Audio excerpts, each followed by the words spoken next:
In some senses, it might feel that way. Yes, sir, that's fine. Okay. Let's go ahead and get you sworn in. Would you raise your right hand, please? Do you swear to tell the truth and be accurate in today's proceeding? Yes, sir, I do. Okay, thank you. You can put your hand down. Did you receive at least 7 days' notice of this hearing? Yes, I believe so, yeah. Okay. I'm not sure the exact date I received the notice, but I'm pretty sure it was pretty close to that, 7 days. Okay. All right.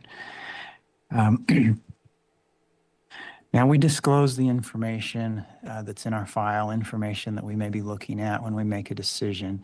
Sometimes that's called the blue packet. And that is done in order to give you a chance to respond, to make corrections, or to present your own side of things. So we have sent more disclosure to you. It's really just a couple letters that we've received since the last hearing. We didn't send you entire copies again. Have you received your disclosure? I received a letter from the Cache County Attorney's Office. Okay. Was that this morning? Yes, sir. Okay. That's when I got it as well. Okay. We do allow more time for that. Do you feel like you need more time to review that letter to respond? No, Or- sir. Okay. I'm fine. So you're fine to proceed today? Yes, sir. Okay. All right. And do you have any questions or concerns about your disclosure? No, sir, I don't believe I do. Okay. And I'll ask that as a repeat as well from anything that was disclosed previously. Do you have any questions or concerns? None that I'm aware of. Okay. Do you have any questions for me before we start? No, sir, I don't. Okay. And again, I'm going to go through some questions that I have, Okay. kind of reviewing some things. Okay. Then we'll have a chance for Ms. Miller to speak, as well as there may be two of the other victims, the children, that want to speak. So we'll take time for that. Okay. And you'll have a chance to respond to anything that's said. Okay. So again, your sentence is 1 to 20 years. Yes, sir. Okay. And the guideline is 38 months, which would have been December 12th last month. That is correct. Okay. So those guidelines are created by the Sentencing Commission. They take into account criminal history as well as the presenting offense and whether those offenses are sentenced concurrently or consecutively. And so, except for one, yours are concurrent, running at the same time. So it's a 15-year plus 5 gives you the 20. I'm not going to go through all those offenses in detail because that was already done at the last hearing. But I did have some questions as I listened to that. Okay. All right. At one point, you talked about making some of the contacts and you felt like you had good intentions, hopes, Mm-hmm. and even some confusion in deciding to make those contacts. Tell me about that. Okay, so first, how do you mean by some confusion in deciding to make the contacts? At one point, the hearing officer asked you about the postcard. Correct. And basically the question was, why did you choose to send that? Okay. And like I said, for me, when I got incarcerated, Mm-hmm. I assumed, which wrong assumption, Mm-hmm. that we were trying to work in a more positive manner, go forward. The morning that I was arrested, it seemed like things were, going well. So my confusion came not from clearly the orders that are given to me. Mm-hmm. The orders were no contact. My confusion was I really did think that maybe there was still a chance for us. Wrong assumption on my part. Okay. At the time, I wasn't thinking that though. And in turn, I can see where definitely it would scare the crowd out of the victim. Okay. Like clearly this guy can't follow orders. You know what I Mhm. mean? Okay. So, If you had a lot don't of look, time think about that stuff, like, not good to do. Okay. All right. And you said that there were a lot of triggers involved in your behavior. Tell me about the triggers that you think contribute to that. So as I've been incarcerated here, part of my incarceration included doing the program. Um, in that, I learned about like different parts of myself, like triggers, Mhm. what those entail, things that could lead to a risky situation, right? Or an action for me to engage in that. Mhm. I didn't know a lot about myself at that point in the relationship or any prior for that matter. Um, so with triggers, I learned that I've lived most of my life in fear. And so I think when I felt like I was in harm myself, it engaged a behavior that was not appropriate. Um, and so those are some of the triggers. Like I was scared myself, Mhm. and I'm not at all projecting that on the victim. That is my own issues that I didn't understand that I even had going on.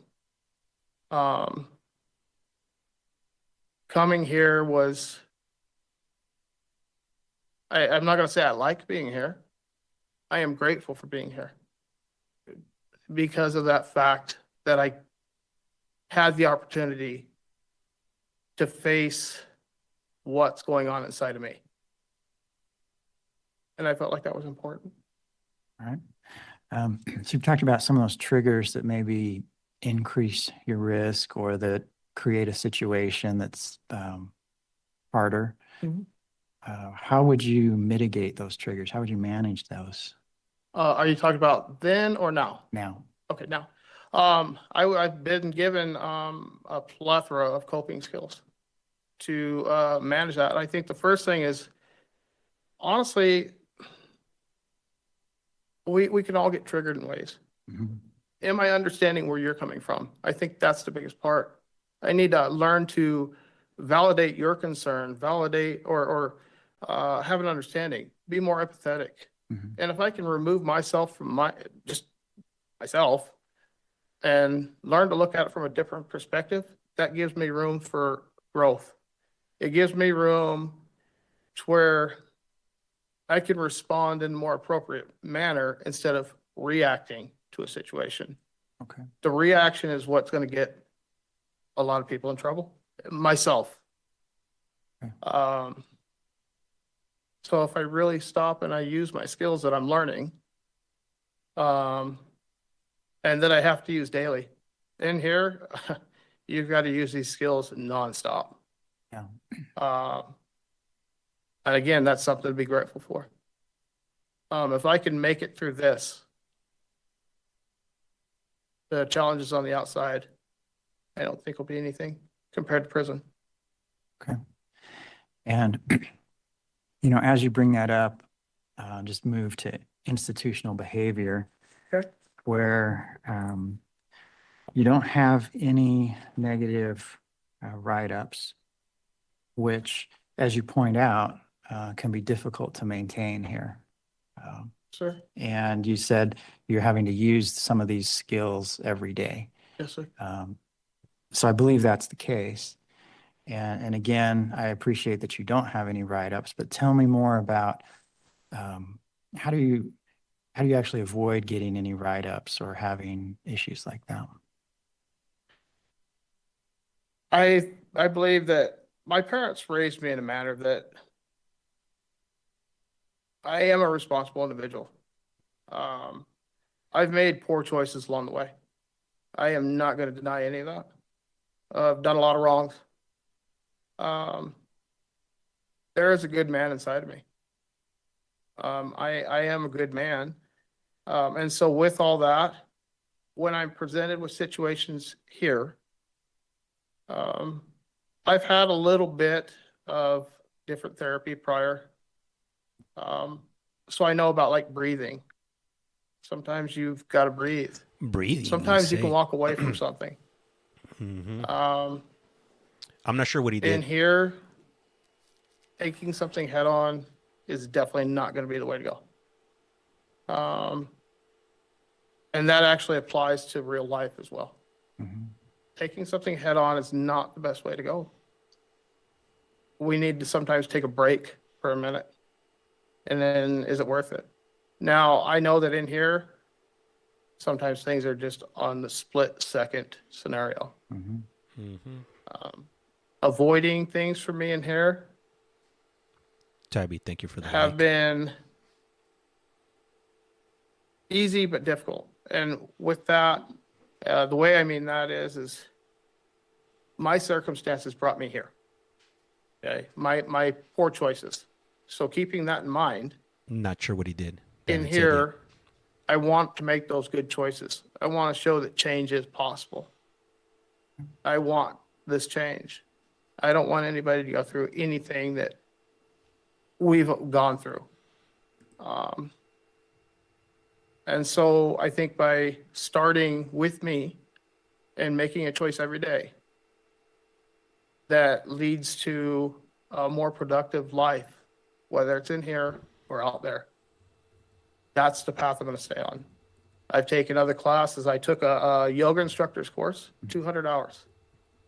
That's the breakdown of so much. It's amazing. People think it was just stretches. That's what I thought. Oh yeah, there's a lot more to that. Teaches you how to have a lot of different coping mechanisms, inner peace, different ways to breathe, different tensions and how to deal with that. I've taken Captain Your Story. That's a wonderful course. It taught me that this is the way I was operating. You know, they have a circle that it's a great diagram. A lot of us operate this way, and instead we need to operate in a different way. So like, if I want to be what I want to be, I got to visualize that first. Like a good dad, I got to visualize that. I got to see myself being there. And then would a dad, a really good dad, show up in the manner that I showed up? Oh, sorry, you wouldn't. So keeping those principles in mind every day and practicing it every day. That's what's led me to where I sit in front of you today. Okay. All right. And there were a number of other course completions as well. Yes, sir. You've told me about captaining your story. Substance abuse or substance use was part of that. Tell me about that treatment program. It's a really good program. It's an extensive program. I completed first. I completed 11-month pre-treatment, and I believe that's when the program wasn't even up and running at that point. Still a really good insight and preparation to getting into the actual program itself. Once in the program, we did CBIs, we did one-on-one therapies, one-on-one sessions with therapists, where we would definitely unpack what's going on with us. And you know, honestly, that's where I figured out that what I'm dealing with, honestly, it has nothing to do with the victim or the kids. I projected it all on them. But it was my own fears that I projected onto them. Is that fair? No, not at all. It's because of the courage that she had to stand up and say enough is enough, that it helped put me into a place that I could get help. I had too much pride, too big of an ego, and honestly, again, I was scared to ask for help, knowing I needed it. So being here, I can say that I am grateful to her for standing up. It took a lot of courage. I'm very grateful for that. Okay. And while in prison, there are some opportunities for jobs or, Yes, sir. or employment. Tell me how that went for you. It went well. When I first moved to Green, so I made the big move from Draper to here. After that, I spent a little bit of time in Bear. Then they moved me to Green. Once in Green, I became an education lead within the program. After that, I moved to a peer lead position. I held that. I worked over at the plate plant for UCI. I did that for, I think, 4 or 5 months until they restarted the program. I became a peer lead again. And then now I still work for the whole unit of Green. I do the laundry work. I'm a laundry worker within the building. A laundry boy. And I really, all aspects of it, I mean, aside from the peer lead, dealing with 64 different personalities can be very challenging. Yeah. Not everybody wants to change. I've noticed this. Yeah. All the jobs I've had, though, have had their rewards. I know my laundry job right now, I really do enjoy. I can get out and I interact with inmates. I interact with officers. And the officers put a lot of trust in me to do the job that I do.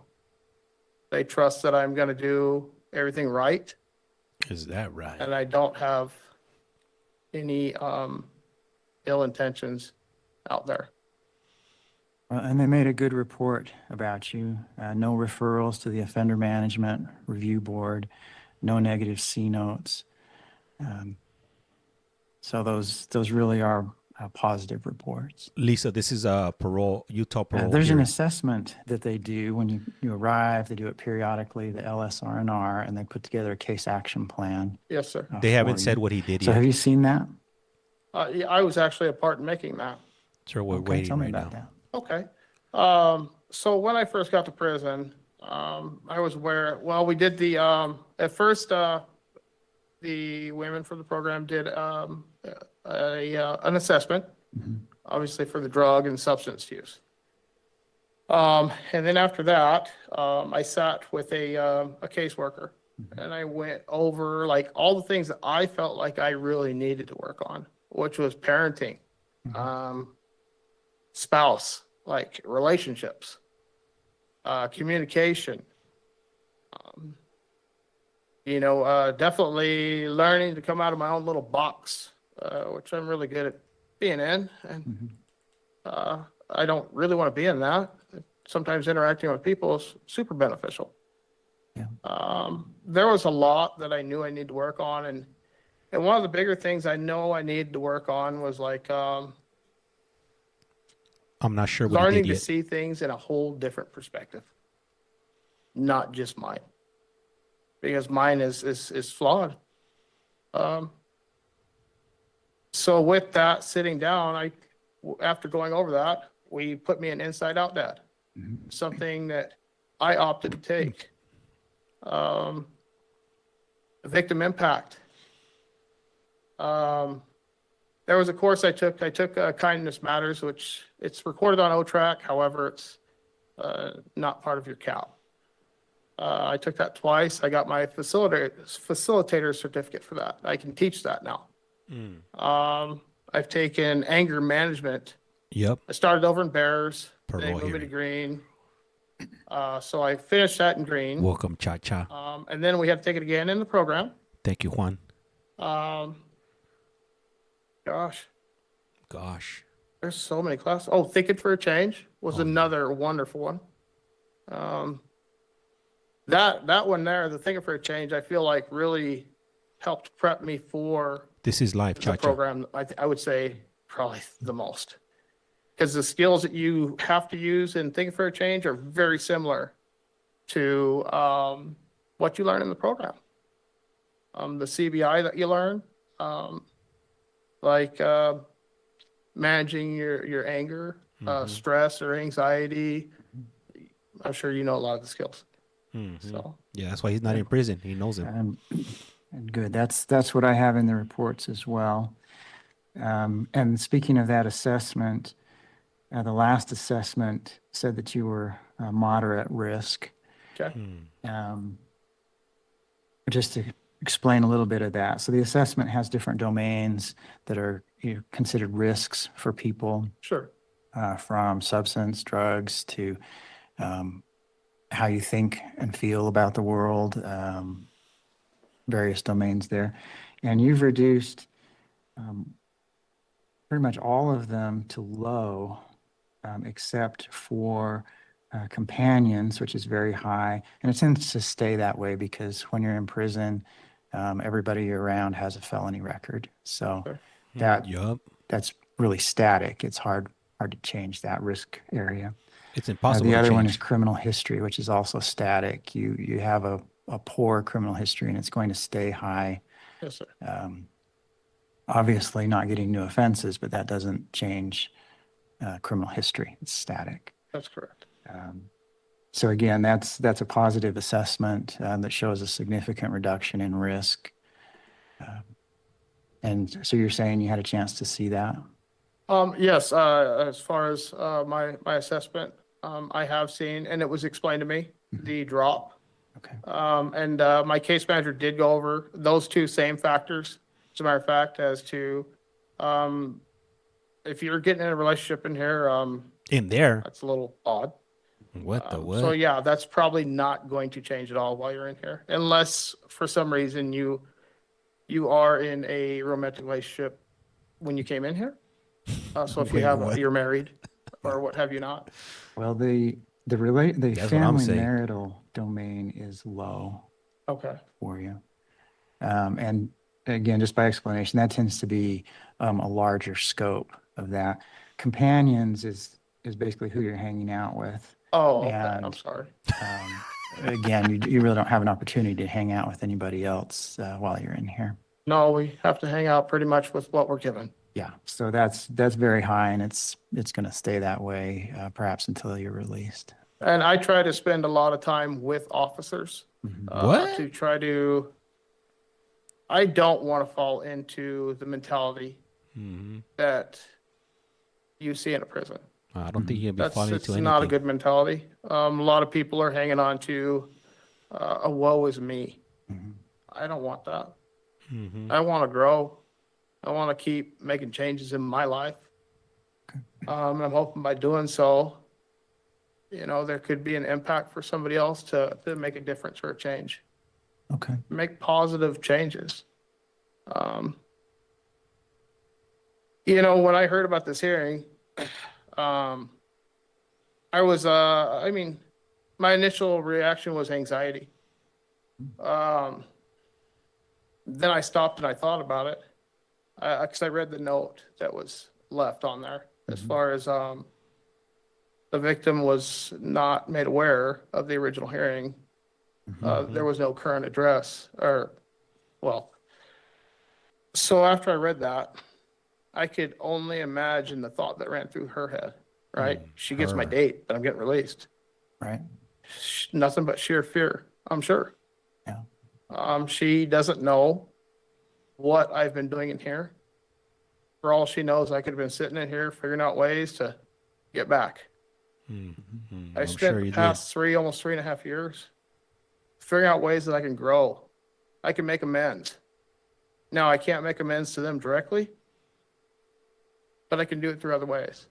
I would say her concern was very valid, and that's what brought us here today. And for me to want to minimize or brush something like that off, that doesn't show any growth on my part. So I'm here because I need to grow. So whatever is said, I'm going to take that, use it for more growth, because that's what I need to do. Okay. I don't want to be that person I was. Okay. Well, on that note, let's move forward to what Ms. Miller might want to say. Okay. Ms. Miller, are you there? The victim. Yes, sir, I am. Okay. I need to swear you in. Would you raise your right hand, please? Yes, Do you swear to tell the truth and be accurate in today's proceeding? I do. Okay, thank you. You can put your hand down, and you're welcome to keep your camera off or keep it on. That's your choice. Okay. Please state your name for the record. Kristen Miller. Okay. What would you like us to understand in this case? Well, I had quite a bit written out, but I'm going to let you in on some things that have been brought up just during this hearing and during the last one that I feel like are important for you to know.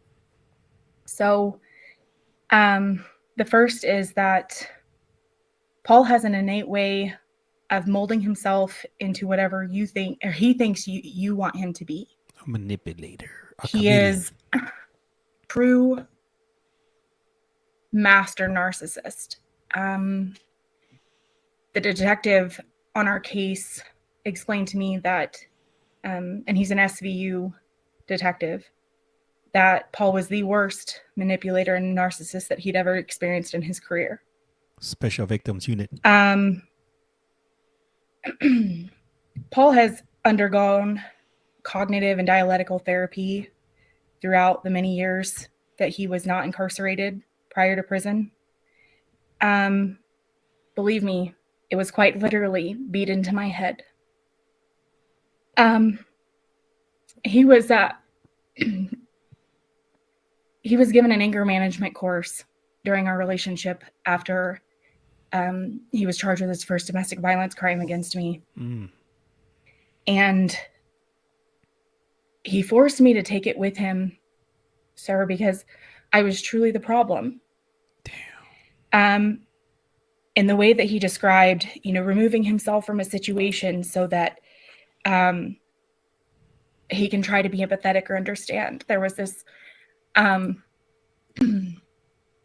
this theory that he continually discussed with my children and I, and that was being able to remove yourself from the train and put yourself up on a mountain and view from the outside in and remove yourself from the situation in order to be able to see it from an outside point of view.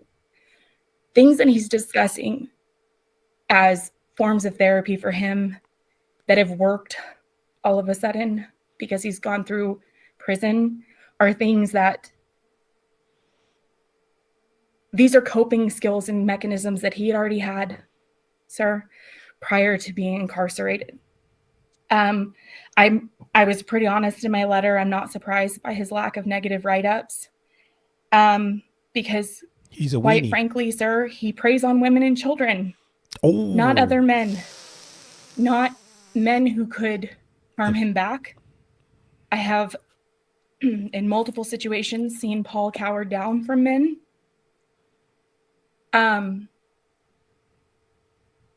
While he had absolutely no problem, and after enough therapy and information between psychiatrists, therapists, and psychologists at this point, I've learned that his behavior towards us was more that of a person who is not in a manic episode, but he's calculated and sadistic. You called it, Tabby. He brought up in his previous hearing that he doesn't have a control issue. I was not allowed to leave my bed in the morning to take my children to school if he was not awake. Someone who is projecting fears and doesn't feel like they need to be in control, doesn't close all the windows and shut all of the blinds and lock all of the doors before he begins to destroy you physically, emotionally, before he destroys your children. This man had all of these resources prior to our relationship, and he still chose to destroy us. I quite literally watched the light leave my children's eyes. there were so many times where, I mean, it was never, I was always, whatever the root was, I was always the root problem, or the kids were always the root problem. And kind of going through all of this, I've had to relive a lot of the things that I haven't touched in a long time. Like, I feel like I just began to pick up the pieces, you know, and there are things that are coming up now. And I was driving to church yesterday morning, and it was just me and my 3-year-old in the truck. And I had to pull over on the side of the road because I was going in through my head like what I would talk about today and the things that I would do. But the thing that I will say to you is, I don't know if you have children, but there were many, many nights where I was forced to take a sleeping pill, Seroquel, which is not diagnosed to me or prescribed to me. It's prescribed to Paul, or it was at least at the time. And my son would still be outside with Paul. And so I couldn't control whether or not I fell asleep, but I was scared to death that when I woke up, my son would be dead. And whether it was from Paul killing him, from starvation or exhaustion, or just beating him to death, or if it came from my son committing suicide because he was tired of living that life. Either way, I couldn't control that I fell asleep, but all I could fall asleep thinking about was that my son would be dead when I woke up. There was a point before Paul got arrested that I had contended that I would have to commit suicide to get my children out of that situation. I felt like that was the only way out. And my son was strong enough to talk to someone about what we were experiencing in our home. A strength that I didn't have. And again, the thought of losing my son to suicide is the only thing that drove me to tell the truth when I was called in. And this because I knew that if I called my son a liar, if I told them that my son was lying, like I had so many times, I'd covered for Paul, I defended him, I tried to justify his behavior, or I would flat lie to the police about what he'd done to keep him from getting in trouble. I knew if I called my son a liar, he would either commit suicide or he would eventually grow up and never, ever speak to me again, and rightfully so. You're supposed to protect them. So, again, the no negative write-ups, it's not surprising to me. He talked about walking away. Paul always could walk away. He always had the ability to walk away. I gotta We start the did stream not. over on TikTok. We couldn't walk away from the situation. We had to deal with it in the time in which he wanted to deal with it. So he always had that If you choice. don't look,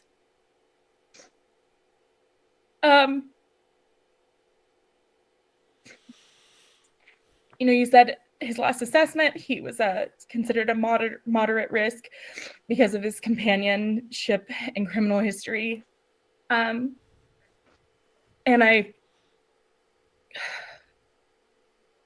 want to talk about a little bit of his criminal history for just a second, to which it pertains to my fears and in which it pertains to, I feel like, what's relevant for him in his actions and what I'm scared of repeating. So after he was arrested, Thank you for sharing, Tabby. he quickly found out that I guess he was arrested on a Friday night Thank you for the like, Sean. for a violation of probation, and he was held on a 72-hour hold. And then he was charged with these other crimes on that following Monday morning. He was arrested on a Friday evening around 7 p.m. The following Monday morning, I had to meet a detective at it's like the Justice Center, where they interviewed my children and they interviewed me to figure out what steps to take next in the case. Paul was aware that there was a child abuse case being investigated. KC. So he had not been violent with us for a couple of weeks because he knew that we were under a microscope. He Thank you for that heart. Once he found out his charges, he called and he proposed to me on the phone. What? The first time that he proposed to me in our, I don't know if what, 4.5, almost 5-year relationship, he proposed to me on the phone. And the only reason that makes any sense to me, sir, is because he felt like as his wife, I wouldn't have to testify. That was a calculated When move. that also occurred, when they went in to talk to him about his charges, he attempted to flip the script and that I was the abusive one. There was a scratch on his arm that came from, he was strangling me, and I keep my nails done. And he was strangling me, and I was trying to pull his arm away from my neck, and I scratched him. And he wanted to file assault charges on me for the permanent damage that I did to his arm while he was strangling me. What a POS. He was aware within 6 days of his arrest, and I honestly think it was sooner than that, but I'm not. I don't know for sure, but that I was uninterested in continuing my relationship with him when he proposed to me. I explained to him no, and that I was done with him, and I was done with this relationship, and that I didn't want anything to do with him. Smart move. Okay. Best move probably ever made. That he needed help, and that I needed to protect my children and I. That would have been in October of 2021. In January of 2022 is when he received his stalking charges, because he used my credit and my bank records in order to stalk me and try to figure out where I was going, because I was attempting to flee the state at the advice of the district attorney's office, because frankly, they were all convinced that he was going to kill me and my kids. So I left the state of Utah in January, and I was in Missouri on my trip to where I was going, and I got a call from the DA's office and asked me what account I was using, because Paul and his dad were actively discussing on the phone where I was at. Oh. The detective was listening to them in real time talk about where I was located, where they thought I was going. And since the announcement of Paul's release, Better get new within phones. a day or two, someone attempted to reset the password of my Credit Karma account. It wasn't me. And that is an account that I only had because of Paul. I actually hadn't touched that account or gone into that account in a couple years. And I had no need to reset my password. All of my stuff is on Face ID on my phone. I had completely forgotten I'd even had it, to be honest with you. I pull my credit reports annually, like through TransUnion and Equifax and Experian. Free union. Free On Friday annual night, credit account. Paul's daughter followed me on Instagram on my old business account and my personal account using her business account. All of these actions are congruent with actions that Intimidation. he was taking and making while receiving these stalking charges. I can provide screenshots and proof of all of this to you. I can't speak. I won't speculate as to what Katie's reasoning was. I don't know if they have a relationship or they don't have a relationship, but I do know in the past, it was communicated to me through the detectives and the DA's office that he does attempt to use Katie as a form of communication and manipulation.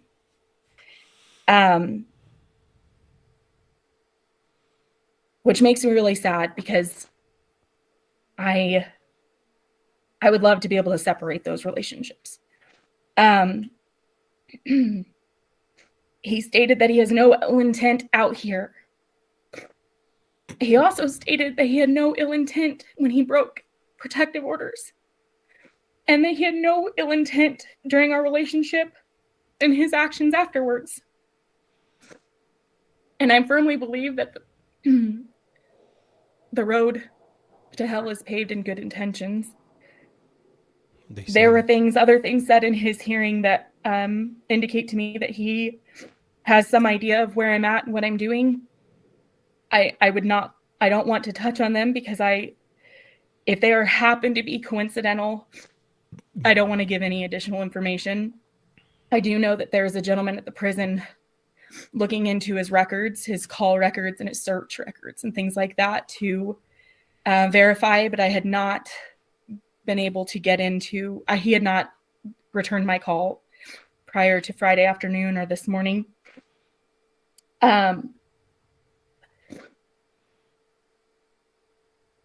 Ways that this has impacted our lives.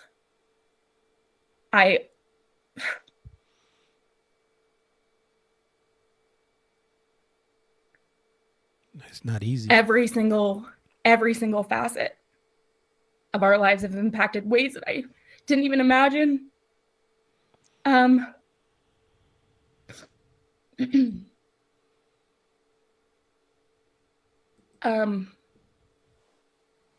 hope that me saying this does not upset my son or my daughter or anyone else, but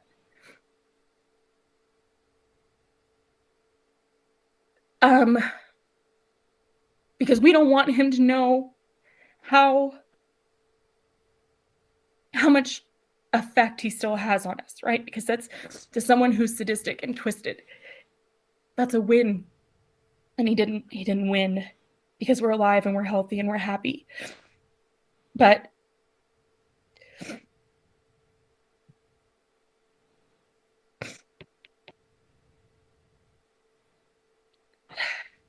we lost every bit of ourselves during my relationship with Paul. I drug my kids through hell during my relationship with Paul. My son, my oldest son, didn't want anything to do with a lifestyle that he loved. When we finally got out of that situation, it took a year of learning who he was on his own to come back to things that he loved and enjoyed doing prior to having Paul in his life. My son didn't want anything to do with cowboying. That's all he ever wanted to be, was a cowboy and then a Navy pilot. He no longer wants to be a Navy pilot. I think he lost respect for the Navy a little bit. But he didn't want anything to do with cowboying.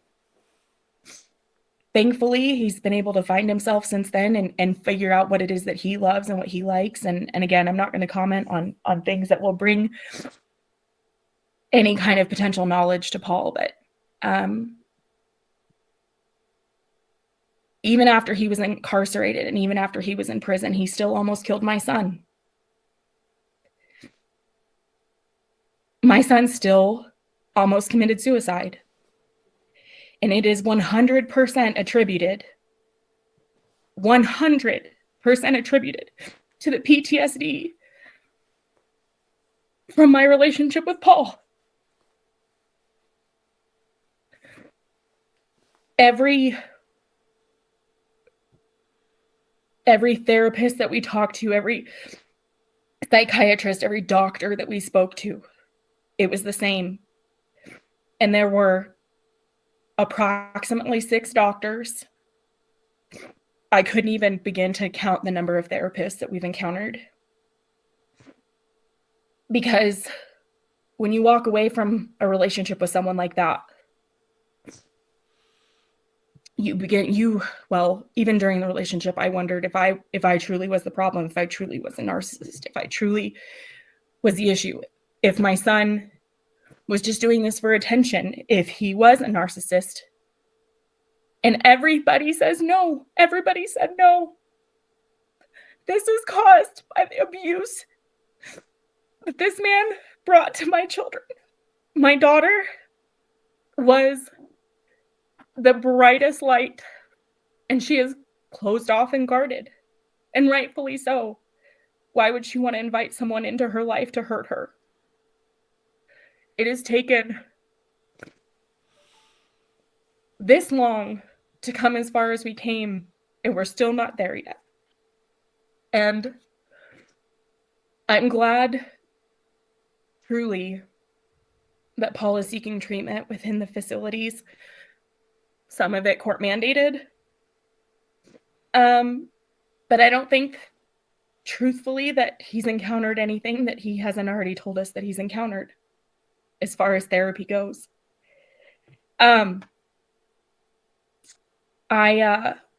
There's two more things that he discussed that I want to bring up. And that's what the last, and I don't know what the correct terminology is, if it's hearing officer, brought up, but that was, she asked him if he has issues with women. And he said, no, he doesn't have issues with women. And I would argue that because we are his prey. Sir, I'm not the first. I'm not even the fifth. I'm just the fourth that he received charges with. Damn. I am the one that tolerated it the longest. I am the one that is certain that heaven is real because I have hung in the cusp of life and death while he strangled me in front of my children. I am the one who finally did not go to bat for him and say, hey, what I said wasn't true, or I want the charges lessened because it's not his fault. He has a disorder. But sir, bipolar disorder indicates that he would be out of control, which is the other thing she asked him about, was if he had control issues. Would indicate bipolar and a manic episode would indicate that he's out of control. And I'm sorry, but control does not ensure that no one can hear our screams. Control does not pretend like in public we're the greatest thing on the face of the planet and behind closed doors.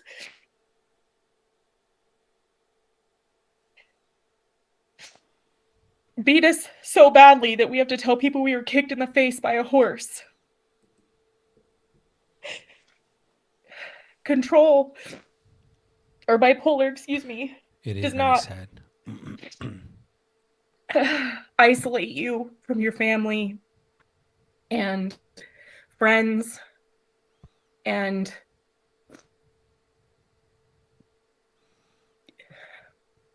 it doesn't do all of these things that require calculation. It would indicate a moment or an amount of time where you're out of control due to a manic episode. So These were not manic episodes. he's already This in was our prison. life for 4.5 years. This was our life.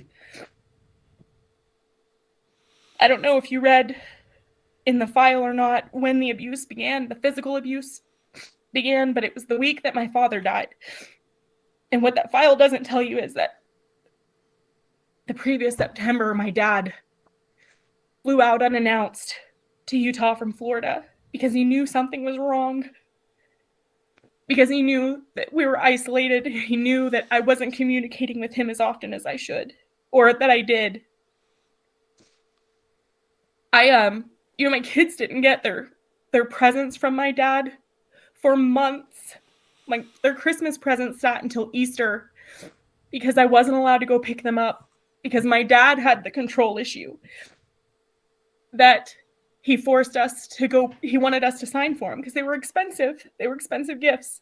It was a huge box. But my dad had the control issue, and my mom had the control issue, and I had the control issues, and my kids had it. They were the issues, or everybody else was the issue. Thank you. And I'm hearing him today say that he's accepting responsibility, and he's realizing these things, but I also know him to say those things because it's what he wants. He thinks you want to hear. I know how he works, and I know how twisted and manipulative he is because I've watched it in action.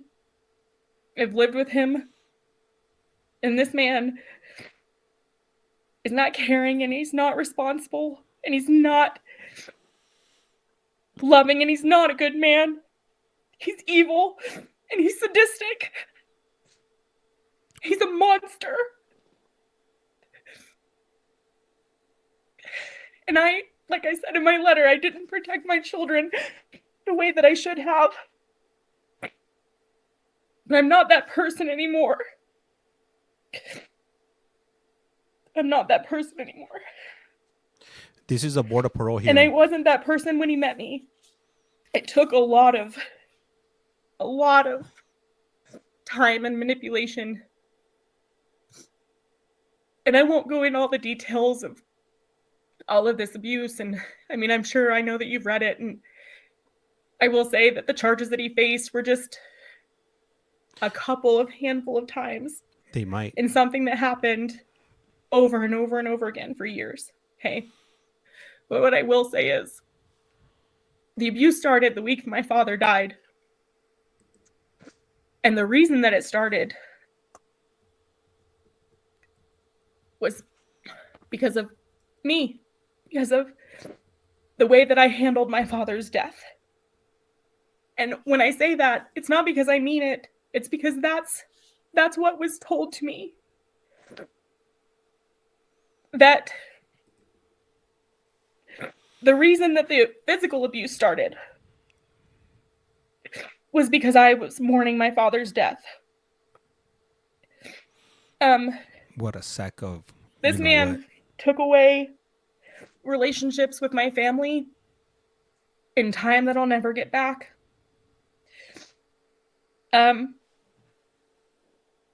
After Paul was incarcerated, it took me a little while to learn to trust myself and to trust other people around me. So, welcome, Breezy.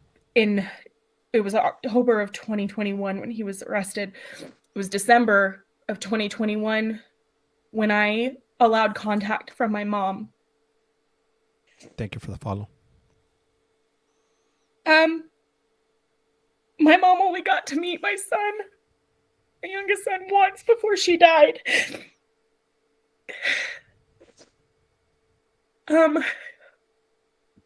Those were 4.5 years with my mom that I'll never get back. And we were close. We were close. Jazzy, thank you. Thank you. There are things that he took from us we'll never ever get back. Yeah, so There far. are things. My mom was close with my children, and she was before she passed. We were all very close again. But there's just 4.5 years of their upbringing, of their childhood, of their lives that'll never be returned. And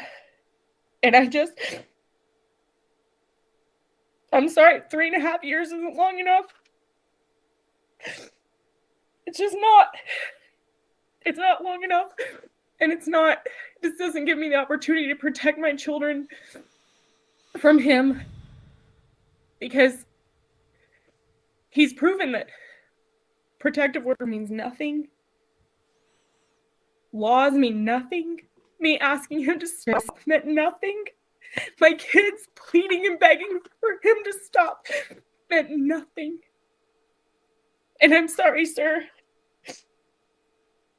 but what you guys hand down to him will mean nothing.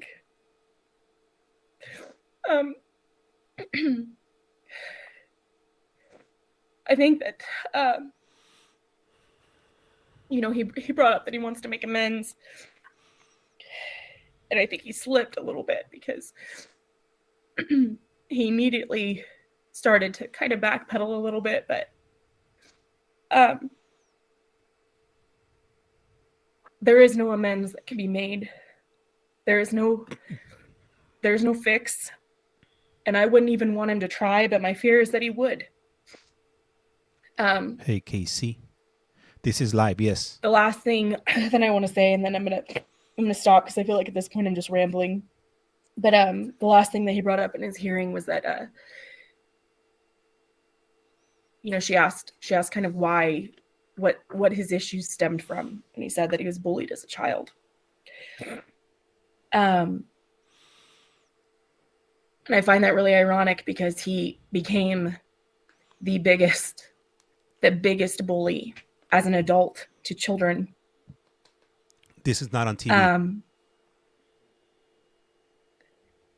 He does have control issues, and he does have issues with women.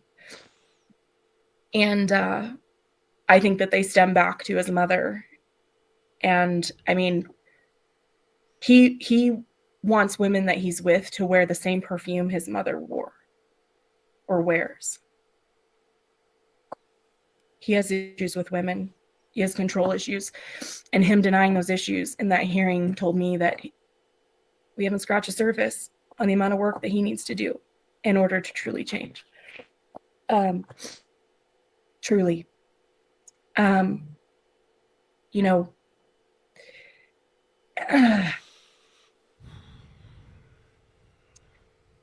He What's up, my life peachy?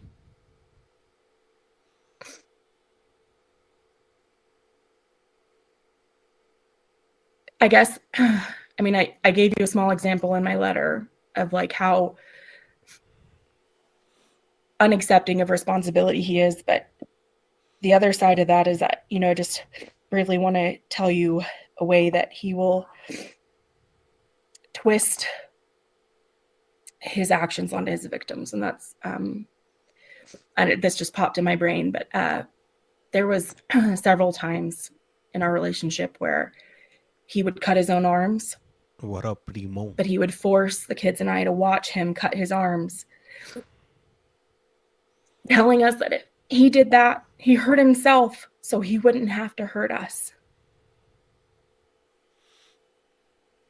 And then he still beat the crap out of us. But that is how mentally twisted he becomes. That is how much mental warfare there is. You make an 8, 9-year-old watch you slice your arm open and tell them that it's so that you don't hurt them.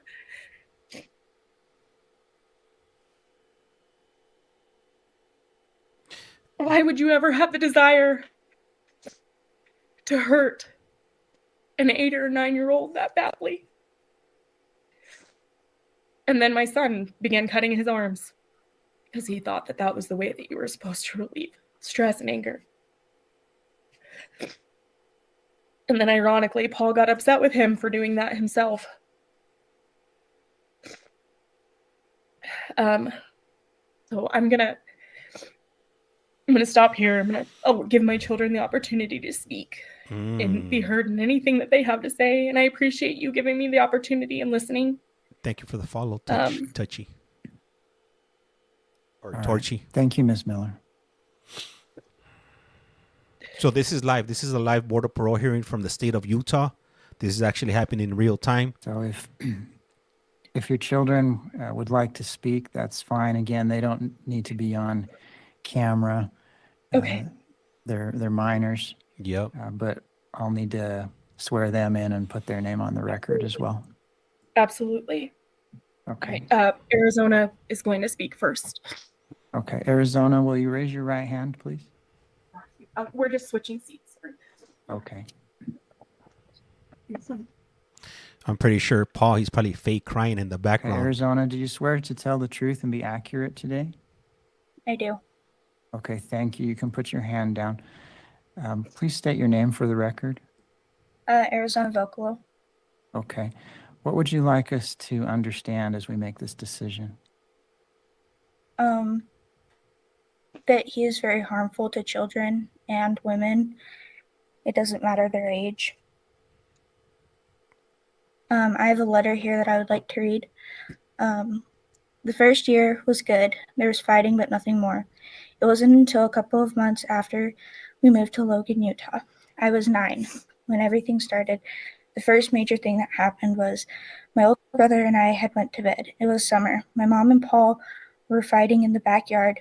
There was a small window above my bed, so I looked outside, and my mom was sitting in the chair. She was, Paul was leaning over from the back, choking her. I remember yelling out the window for him to stop. I can't remember if he was drunk or not. He probably, I'm sorry. It's okay. Yeah. The punishments got worse. It started with the occasional grounding and spanking with the hand, timeouts, and it got worse. Timeouts turned into having to do push-ups, wall sits, mountain climbers, swimmers, walking up and down stairs with backpacks full of cinder blocks until at least 4 a.m. Grounding started the same, except everything was taken. Including our beds, clothing that he had bought, spankings with the hand turned into belts, and wooden spoons, which would bruise both my brother and I up and down the thighs until black and purple. Damn. Or until we couldn't sit. There was a time he'd smashed in the back window of my mom's car, convinced us that my brother did it with a baseball, but he never had picked up a baseball that week. He punched my mom in the face and gave her a black eye and pulled a golf ball-sized chunk out of her head of hair. What? Out of her head. She had to tell the people who replaced the window that she had gotten kicked by a horse. At this time, he was a horseshoer. He would make one of us go with him to make sure that no matter what, we couldn't leave. Well, we were there. He would, no matter the condition outside, he would make us stand outside and couldn't sit. There were so many holidays that were spent working out or in trouble. Also, if we missed one single spot while cleaning, we would have to completely redo the entire room. We had to frequently scrub the walls and the floors with our hands. We were not allowed to use a mop. We had to use a rag and a bucket. My hands dried up so much that my skin would split, and every time I would close or open my hands, they would split even more. He consistently broke things that were important to us or having meaning to us, just to punish us.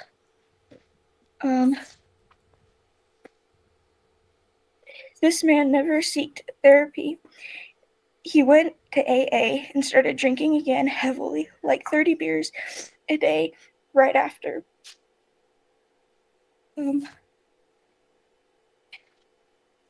Not only in 2021, it was around Christmas season. At this time, his daughter Caitlin lived with us. One night, she had gotten to go to bed because she said that she hadn't done something. Someone had spilled oil on the driveway in the back corner. I still don't know who did it, but I took the fall for it. Lane and I both stood there in the living room until 2 or 3 a.m. while he slept in and out and all night. I was tired of standing and I was ready for bed, so I took the fall. So a couple days later, he made me eat a whole white onion. It burned my mouth so much I couldn't eat or talk. I had to scrub the concrete with a toothbrush until there was no oil there. There were many days and nights that both Lane and I didn't eat or drink anything. He also locked all the cabinets and put cameras around the place. Anything that we did was watched, no matter what. There was Christmas that I had to stay up all night for punishment. I had to do exercises all night and day.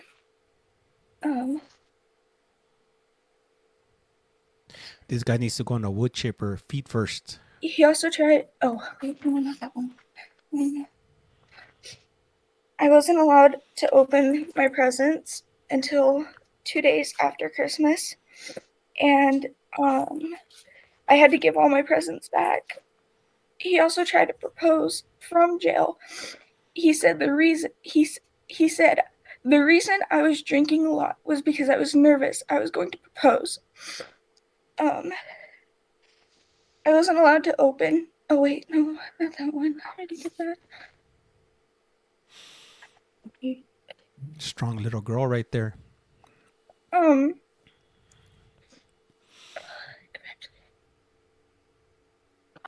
They better It not was let him summer. out. I was in my room. My brother, my mom, and my little brother Casey and Paul were in the backyard. There was a shop in the back. It had an old truck in it without a bed on it. I was in my room and he was drunk and had Lane's head in his hand. If I didn't go to the neighbors, Lane's head would have been in that truck with blood everywhere. The only thing that helped my mom, she was holding Casey. This man changed me and took my childhood away. Not only do I not go every day without thinking of things in my head, I no longer trust people that I don't know. My mom has a fiance. It took me a year and a half to even remotely have a real conversation with him. He also stalked us while we tried to leave the state. He tried to track us, but he could find us again. That's my letter. I couldn't make it out. Yeah, it's she's getting emotional and rightfully so. Thank you. Thank you, Arizona. So this is a board of parole hearing out of So is Lane Utah. going to speak? Yes, he's coming. Okay. So we're just waiting for the next victim to come up. So far, two victims spoke already. His ex-wife, and I don't think that these are his kids. Okay, Lane, will you raise your right hand, please? Do you swear to tell the truth and be accurate today? He's a board swear. member. Okay, thank you. You can put your hand down. What would you like us to know? That it would be unsafe for my family and I if he was released. You can read. You can do whatever. So it will always be a reminder of, unfortunately, my entire childhood. I can't remember really anything before that because memory takes up everything. I can remember on multiple occasions my punishment from stealing food because I was essentially starving. Usually, like 4 or 5 things. So I'd be spanked, but it wasn't your usual like spanking. It went from my lower back to like my upper thigh, and it was with like a metal studded leather belt, and it would range from 10 to 30. Or I'd work outside, whether it was 98 degrees or 22 degrees, it wouldn't matter. I'd spend days with minimal water, of which I had to steal, no food. I wasn't allowed inside or to stray away from my task, and often would hallucinate on nights that I wasn't allowed to sleep. Or I'd have to clean the house. Welcome, Remember scrubbing an entire kitchen with a toothbrush and rag, Thank you for the just because follow. it was one of my chores. One time I didn't clean the bathroom properly, and my punishment for it was my toothbrush was wiped on the toilet, and then I was forced to brush my teeth with it. Oh, that's awful. Another punishment I remember from this was like year 2 or 3 was I had to sit with my back to the TV in the living room on Christmas while the rest of my family was watching Christmas movies and copy the entire dictionary onto a notebook. And I had to sit Indian style and wasn't able to move whatsoever. Even today, I can't sit certain ways without intense knee pain. I'd also have to eat multiple raw cloves of garlic. And then he liked to joke that I wasn't a vampire, because he thought it was funny. During this time, I didn't even know where I was around the 3rd night because of the lack of sleep. There was another time that my sister mentioned that I had to carry cinder blocks in a backpack, walk up and down the stairs, them for hours. And then, so how it worked is you'd walk all the way up the stairs and then down, and it'd be 1, and we'd do 400 or so. There's around 28 steps or maybe 30. I can still remember that. And I did these so much all weekend that when I came back to school on Monday, one of my friends in the class told me I had lost so much weight, and I was already had a small frame and was already a smaller person. And this was in 3rd grade. 3rd grade.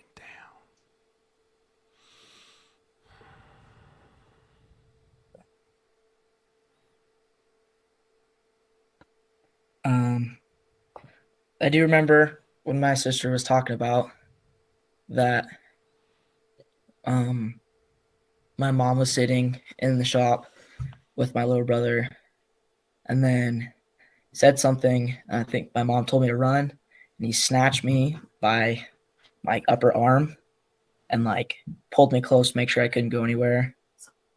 And then told my mom the only reason he didn't kill her is because he was holding my little brother.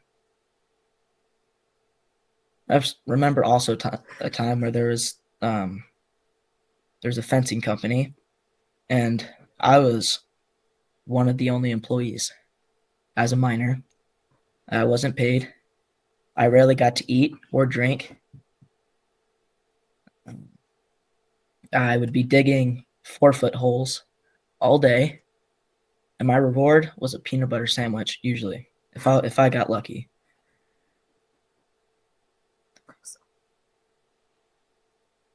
That's the end of my statement. Okay, thank you, Lane. Mr. Wayman, what's your response to this? Let's see Paul's face. What was his name? Wayman? Did anybody catch his name?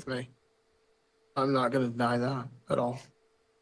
I'm gonna look him And up. whether it's, like I said, believed or not, There he is. I have so many regrets, a lot of sorrow.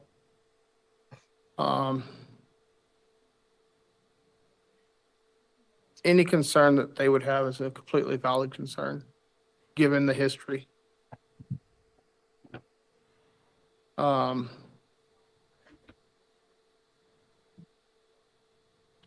Definitely, I loved him unconditionally, and that's definitely not what I showed. I found Definitely it. not.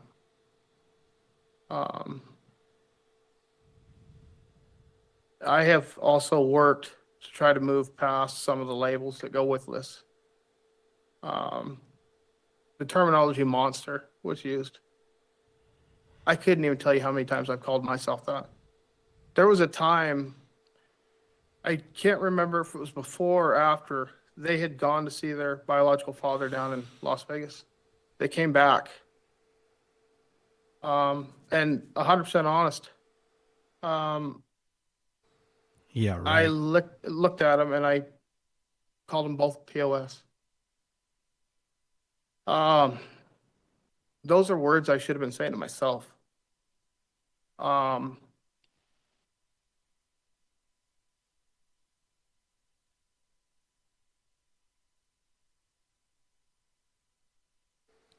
on, Paul.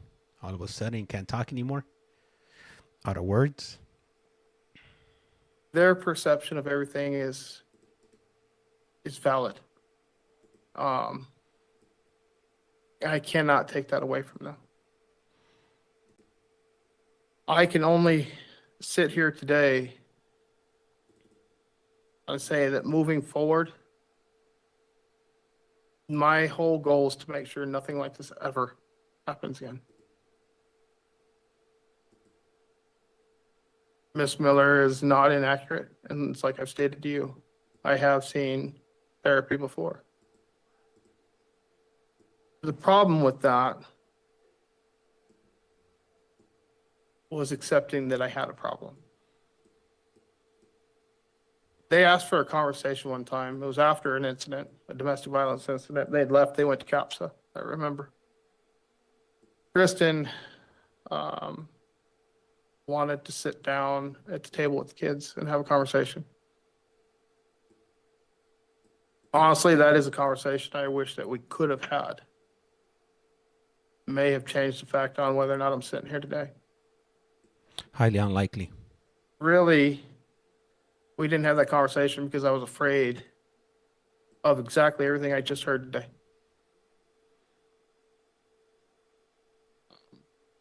I was afraid of everything. It was brought up about altercations with females. I've been in physical altercations with men as well. My father being one of them. Twice. I don't believe him. I was a liar. My uncle being one. Plus other fights with school or outside. Come on, we're not talking about kindergarten fights here. Because I react before I think. I react. Come on, knock it off.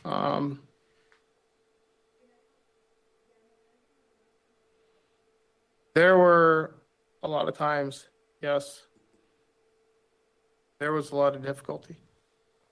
Yeah, he's Extreme trauma difficulty. dumping. Nothing that I can sit here and tell you I'm proud of.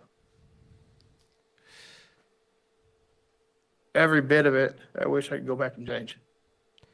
I cannot.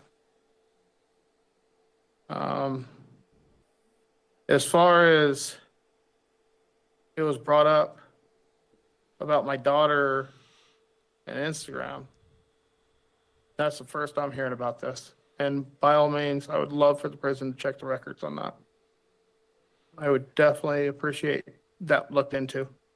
The Credit Karma account, again, I would love that as well looked into. I have no desire to know where they're at. None. I wish that they would move on in their life as well. That's what my hope is for them. And I understand that there are struggles involved in that. I fully understand that. Given all the circumstances that they went through. I want them to be happy. I want the best for them. It's something I did not give them.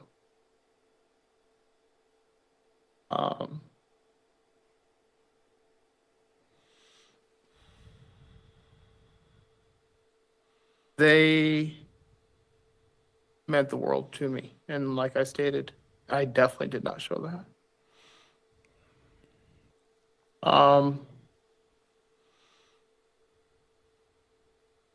And yes, like I stated, I would like to make amends. That is nothing I can do.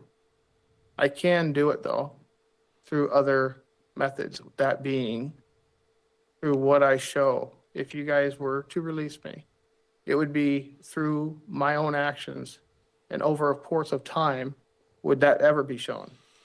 That I can see what I'd done and the errors, and that changing it is the way to rectify that. Words only go so far. I told the other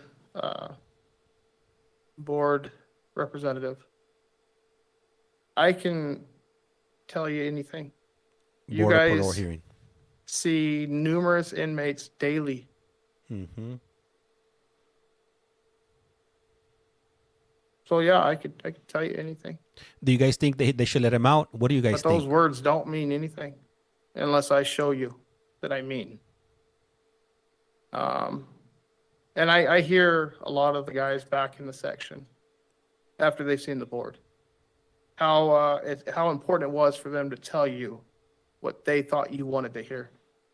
I can't tell you what I think you want to hear. I can show you what you guys want to see, and that's all I can do. I do understand their fears. I'm going to take everything that they had to say and grow from there.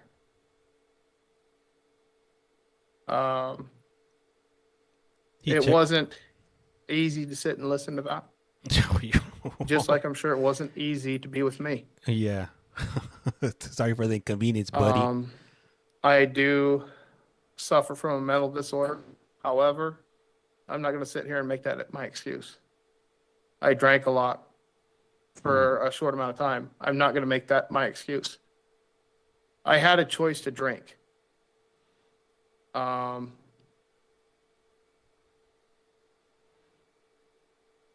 beer didn't sit there and say, well, you need to drink me. No, I chose to do that. With my mental illness, we talk about manic episodes. Manic episodes are what they are. They're, you do things impulsively. However, with that being said, that's still not an excuse. This is something that I was diagnosed with at 25 years of age. They caught it when I was 15. They didn't start treating me until I was 25.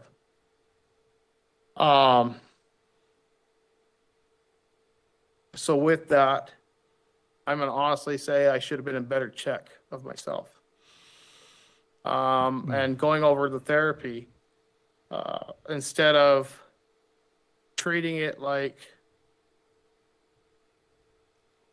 He is a liar. just tools that I'm given to use whenever, I should have taken it as, look, these are real things. Miss Miller's right. I have given that example of if you are, let's just say, having a disagreement with somebody. It's like what you and I discussed. If we're having a disagreement. If I were to remove myself and put myself up on the hill, right, look down inside that train, would I still look at that situation the same way? And it could be like just me sitting here today talking to you. I explained that in the very beginning. At first, I was super anxious. I knew what it was going to be about. Who thinks he's being The picture sincere was just painted. and honest? However, I had to look at it from the other point of view, not mine. I had to find the middle ground. And that was, their fears are genuine. It's a valid concern. And I want to make sure that's known, that I do understand what this is all about. I understand what their concern is. I take that wholeheartedly. And I am working on, and I will continue working on, making sure that that behavior doesn't ever get displayed again. That's not who I want to be. And during that relationship, I even made it aware. That's not who I want to be. I'll be the first to tell you that I don't like men that hit women. However, I sat there and did that myself. That's nothing that I can be proud of. If I sit, though, in my shame and guilt, what I learned in CBI, then I'll never grow. I have to learn what I did, why I did what I did, and work on the path from there. If I don't, and I keep cycling back, then I'm not moving forward. I'm reliving it. And if I keep putting myself down, saying I'm a monster, saying I'm whatever the case may be, then that's what I'm going to live. That's how I'm going to live.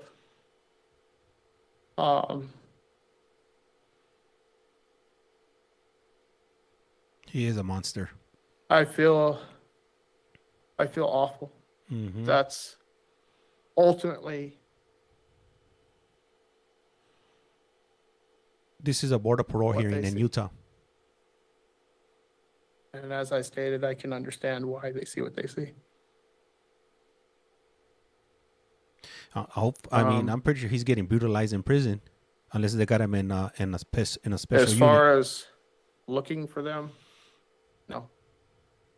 Anytime the name would get brought up on the phone, I would shut it down and be like, look, I don't care. I don't want to know.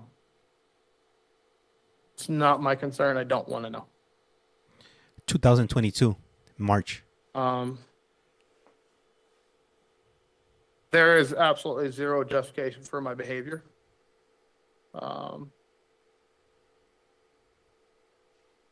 I'm hoping that I will still have that opportunity, though, to show that as I sit here, I mean what I say.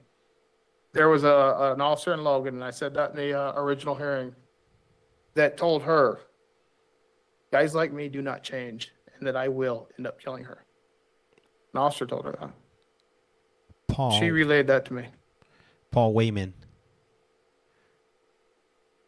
out of Utah. I have all the intentions in the world of that officer knowing that he was wrong. That people like me can change. Highly unlikely. We get, I don't even know the right word. What would be the perfect sentence for somebody like this? But as I stated, how I felt for them and what I showed WAYMAN. were two different things. WAYMAN. And they have every single right to, hey, let's not put it lightly, hate me. Every single right. Thank you for that 420. And there's no way that I would want to take that from them.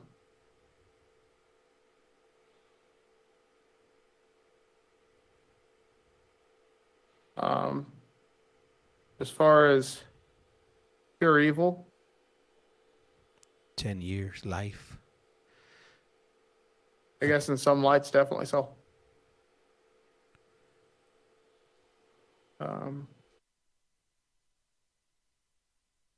I know that there's a lot of good in me. I do know that.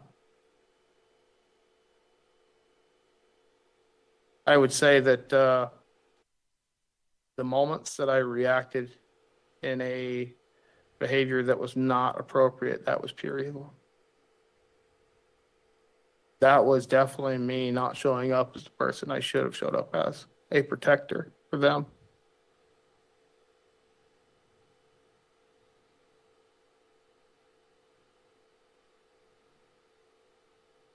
They sentenced him I to do 2 to 30 years. hope at some point And he was sentenced 3 years ago. So I don't think that's enough time. that they can forgive. He should drink. That's not what I'm expecting. He should drink 30 beers a day Um, and then abuse his whole family. You guys should definitely check out this article here. I cannot express to you enough on how I've felt since sentencing or prior to that to this point, the things that have gone through my head. And all of it's been the damage that I've done. Be right, be. And how remorseful or how much regret, shame, guilt that I carry still. Things that I'm still trying to work on. And if I ever say that I'm done and I'm good, then I've made a mistake. Because it takes a lifetime to work on yourself. You're never done. Never. And I don't care if it's me sitting here or if it's somebody on the outside. Every day we get to work on ourselves. Every day we get to wake up and make a choice on what we do.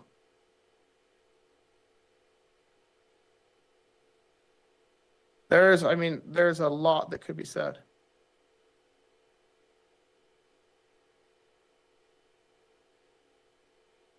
It really hurts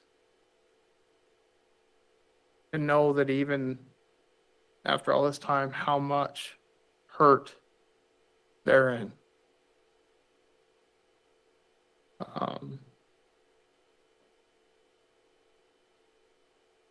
Lane, she's, not wrong. He wanted a cowboy. He even wanted red Bronx. That's what I enjoy, the Bronx. He really wanted to do that. My dad was in the Navy. He wasn't a pilot, but I think after watching Top Gun once, twice, we all have dreams of being pilots. And because of my own behavior, I showed him exactly what. I gave him every reason to not want to be one, whether it be a cowboy or in the Navy, right? I mean, in the lifestyle that we're in, I didn't show him what the lifestyle we live. The lifestyle is treat people good, treat people fair. I used to go to church a lot. I lost my way. There was a long time that we didn't go to church. I didn't want to go. I felt judged. That was my own doing. Nobody was judging me. That was in my head. I brought embarrassment to my family. When I say my family, I mean them and the rest of the family. And I know that they felt isolated and trapped. That was not ever the intentions. Ever. And I wouldn't want anybody ever in that position again. Ever.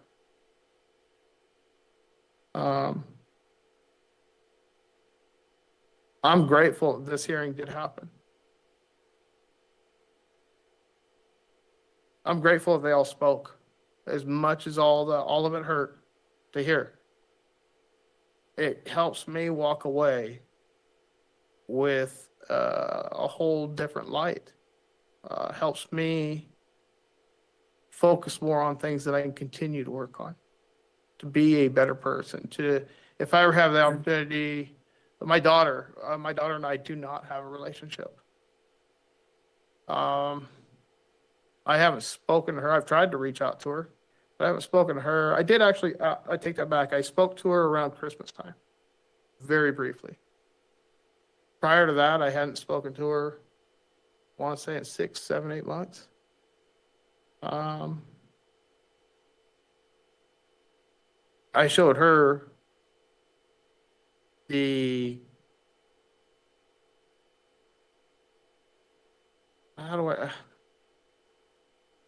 I want to be the kind of man that my daughter looks at and sees the kind of man she deserves. Unfortunately, what she saw in me, I feel like it's the kind of man that she's with. I don't know for certain.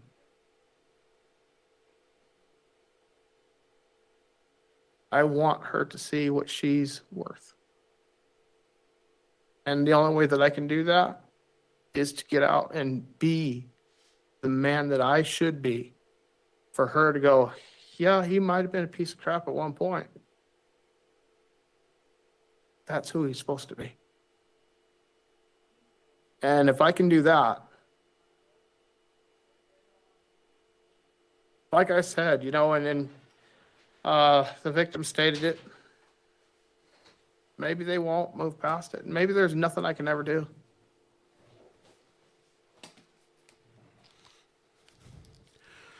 And she has a right to feel like that I might try. I'm going to try for me. I deserve that. My daughter deserves it. And whether Miss Miller acknowledges it or not, by me going on the right path on the outside, it's a win for everybody. She talked about how giving me this power that they still have all this fear, that's not power to me. That's not power. For me, it's just about, Yeah, I agree with you, Chacha. like I told you, her knowing that the courage that she had put me here, helped put me here. My actions put me here. Mm-hmm. But coming forward, bringing all this to light, even with Lane, that took courage. Arizona took courage. Like bringing this all to light, I can sit here now and say, okay, yeah, I made a lot of mistakes, tons of mistakes. I was an awful person for sure. But does that really say who I am? Let me summarize where we are. Yes, with sir. this. So the board had your original hearing, granted a parole date, which is the 28th. We have new information, new testimony today. They granted. I know getting a decision quickly is important for everyone, and so we'll make sure that we do that. We'll be thorough and thoughtful, but we'll get this decision made. All decisions of the board are by majority vote, at least 3 of the 5. So whether that date is rescinded, kept, or whether there's another rehearing or something else, that's a decision of the majority of the board, 3 out of 5. Do you have any questions for me before we end? No, sir. I do, if that's okay. Okay, Ms. Miller? Yes. So I just would like to ask that if Paul's parole date is maintained, Mhm. it's been told to me that I can request that he's put on GPS Mm. monitoring. Yeah. Yes, we can order Okay. that. Additionally, I would just like to say that this is not about a lack of about a lack of forgiveness. That this is about us not wanting to invite this to continue. So this does not come from a place of anger or a place of wanting to get back at him. This is at a place What of up, rah rah? we want to protect ourselves, and he's the only thing that we need protection of from. So that's all. Just that request, and to be clear that this is because we truly believe that he will repeat his behaviors, if not on us, on someone else. But I have no doubt that it would be on our family. So that was all I would like to say. Thank you very much for hearing us. We appreciate the opportunity to have this hearing. Thank you, Ms. Miller. So, Mr. Wayman, any questions for me? No. And as she stated that, Shut up already. the GPS monitor is needed, I'd be more than happy to wear one. Okay. All right. So we'll send our decision to you in writing, Mr. Wayman. We also post those on our website. So people who are listening will have that, or victim advocates sometimes look at that and can help out. Sure. All right. Thank you. That concludes our hearing. Thank you for your time. All right, so I'm gonna go ahead and read up this article for those of you that want to know like what's written on here and what he was charged with. So this article is from back March 28th, 2022. But one thing before I start reading it, if you guys could do me a favor, hit that subscribe button. I would highly appreciate it. Also, remember, subscribing is free 99, doesn't cost you anything. And also, if you can, share it. Sharing is caring, if you will. Let's see what we got right here. So Logan man sentenced to prison for abusing women and children for years. March 28th, 2022.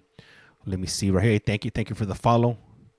So he had originally got found suitable to be paroled, but I guess Miss Miller ended up reaching out to the board of parole, letting them know that she never received like the notification that he was coming up for parole. So they ended up, I guess, making a special exception for her to be able to give out her statement. So he might not be getting out. So we'll be finding out in the next few weeks if he's gonna get out or not. This next gentleman that's coming up, I have no idea who it is because they didn't put their information today on the Board of Parole's website for Utah.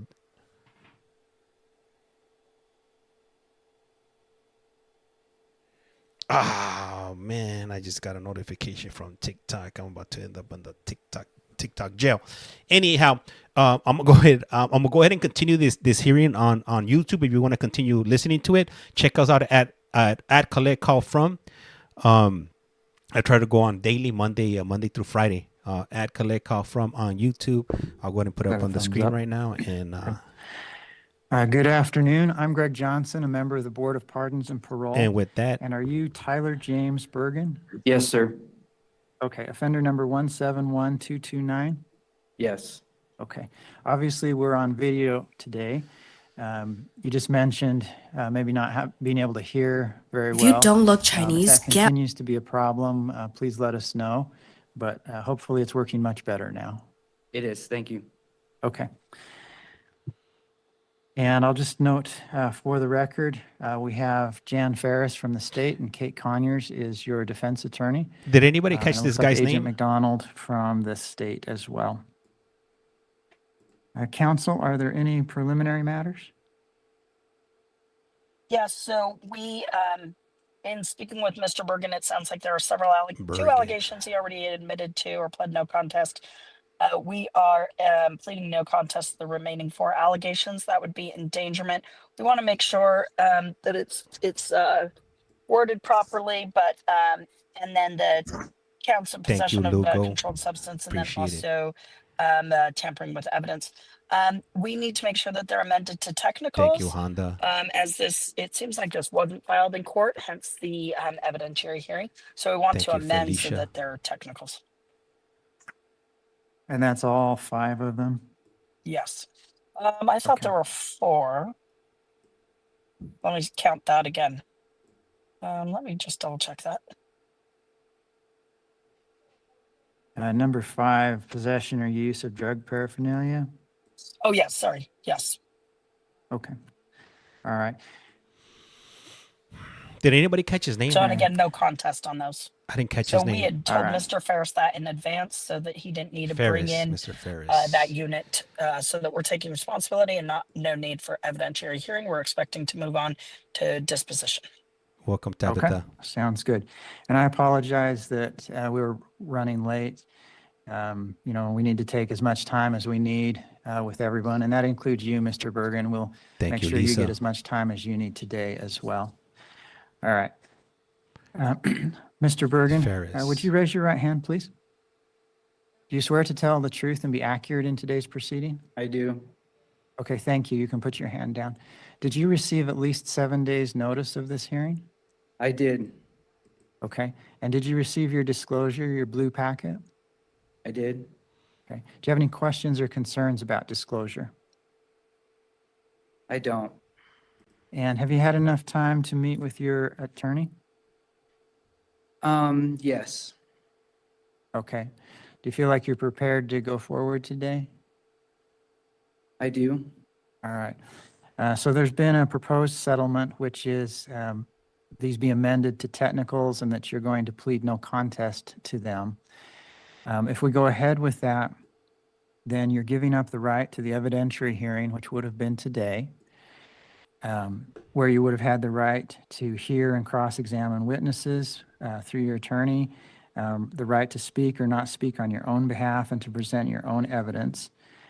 You're giving up those rights if we proceed with the settlement today. Thank you, Brian. And also, just so you're aware, I'm not indicating the board would or wouldn't hold you this long, but the board does have jurisdiction up until July 6th of 2026. So bearing those rights in mind that you're giving up, are you willing to proceed with this settlement? Yes. Okay. Do you have any questions for me before we start? Not at this time. Thank you. Okay. All right. So I'm going to read those allegations just to make sure we get them clear. And at least according to my record, we only had denials on all of them, not a prior no contest. So I'll be asking on each one of them what your plea is. So, Mr. Bergen, allegation number 1, by having committed or having been convicted of a new criminal offense or violated a court order, endangerment of a child or elder adult, as a That's all technical, bad. so we're amending that to as a technical violation or by having associated with a person involved in criminal activity on or about September 10th, 2024 in violation of the parole agreement. Do you admit, deny, or plead no contest? No contest. Okay. Yes, thank you. All right. Allegation number 2, by having committed or by having been convicted of a new criminal offense or violated a court order, possession of a controlled substance, that's amended as a technical violation, or by having associated with a person involved in criminal activity on or about September 10th, 2024, in violation of the parole agreement. Do you admit, deny, or plead no contest? No contest. Okay.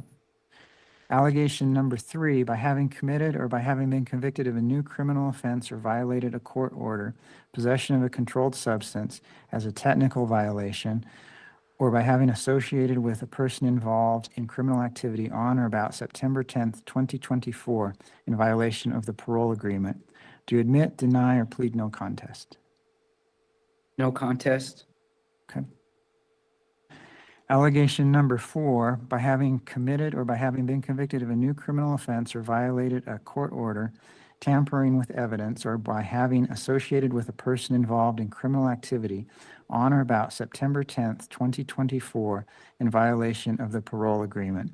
Do you admit, deny, or plead no contest? No contest. And that's as a technical. Allegation number 5, by having committed or by having been convicted of a new criminal offense or violated a court order, use or possession of drug paraphernalia as a technical violation, by having associated with a person involved in criminal activity on or about September 10th, 2024, in violation of the parole agreement. Do you admit, deny, or plead no contest? No contest. Okay.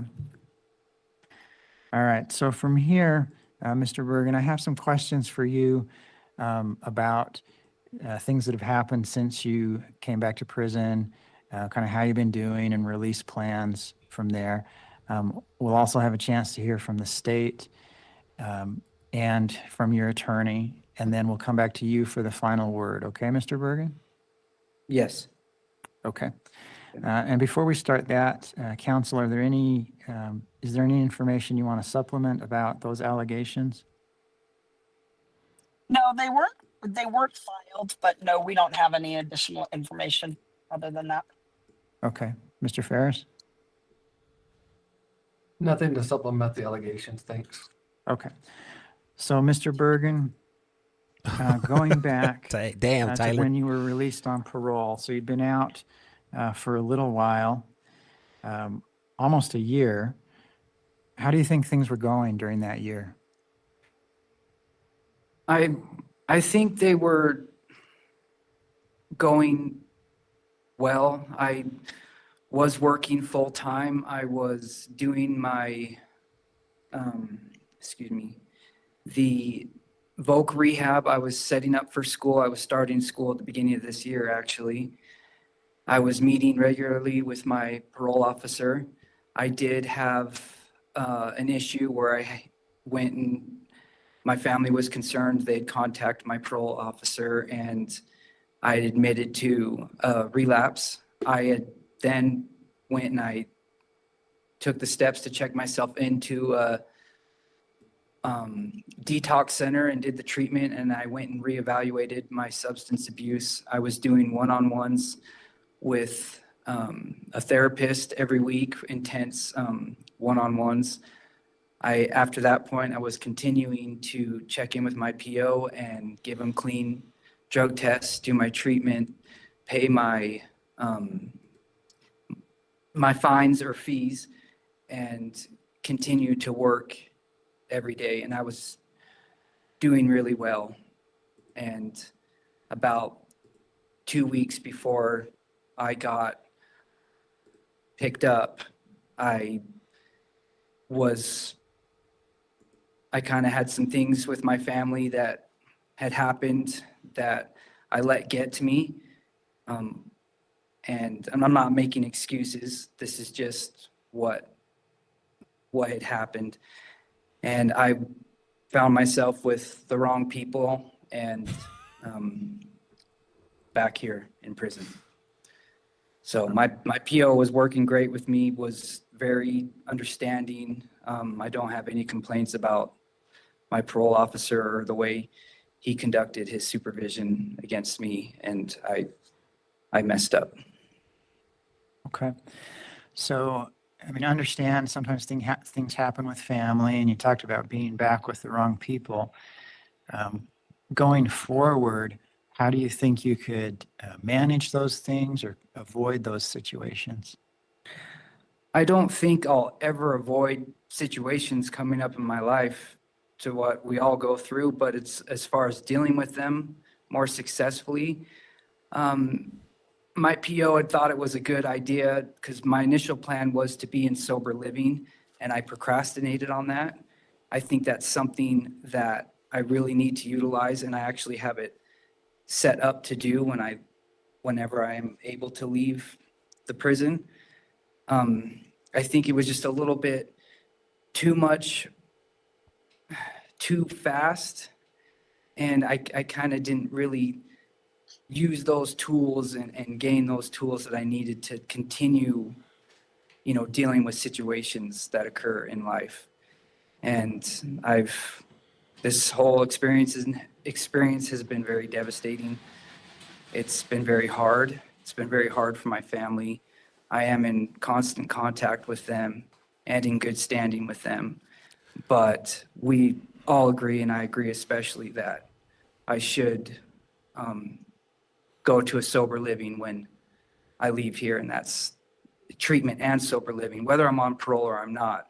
That's my plan. I don't know if you got the letter, but that is my plan to do that because I don't want to come back here anymore. I want to be able to do my school, do my work, and move on with my life.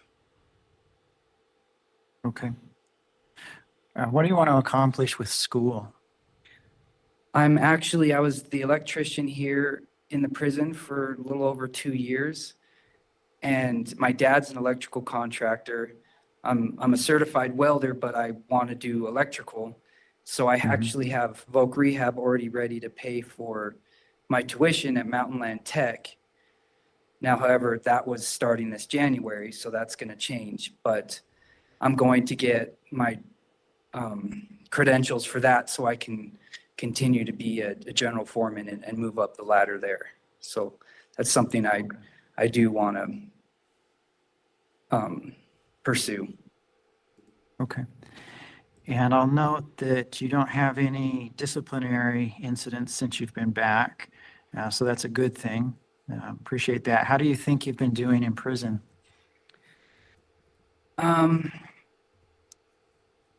I think I've been doing the best I can. I usually do pretty well when I'm in, obviously, a structured environment.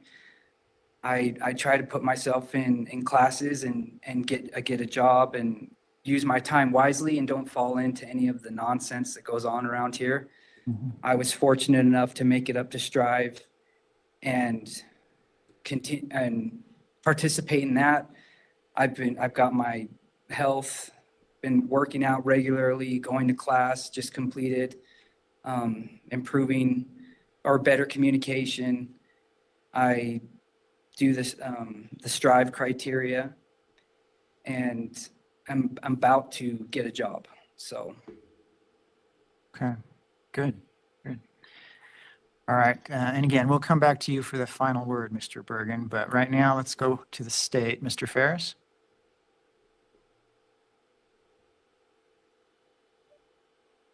I think Agent McDonald would be in the best position to make a recommendation going forward, and the state would make his recommendation ours. Okay. Agent McDonald? Yeah, can you guys hear me? Yes. So, moving forward, with what Tyler said, Tyler was actually quite great to supervise. I'm supposed to hear. Mr. Bergen, are you having trouble hearing that?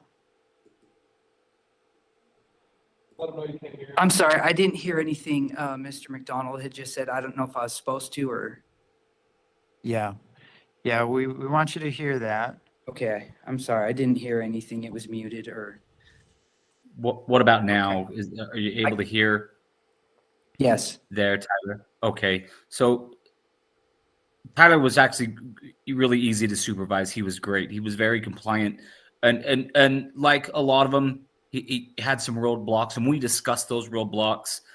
He did a good job of keeping contact with me. My big concern for him is having that ability to stay away from those contacts. And this is something that we had talked about in the office is finding the right companions that's going to prevent him from being put in a rock and a hard spot and making a decision that's going to land him back in prison.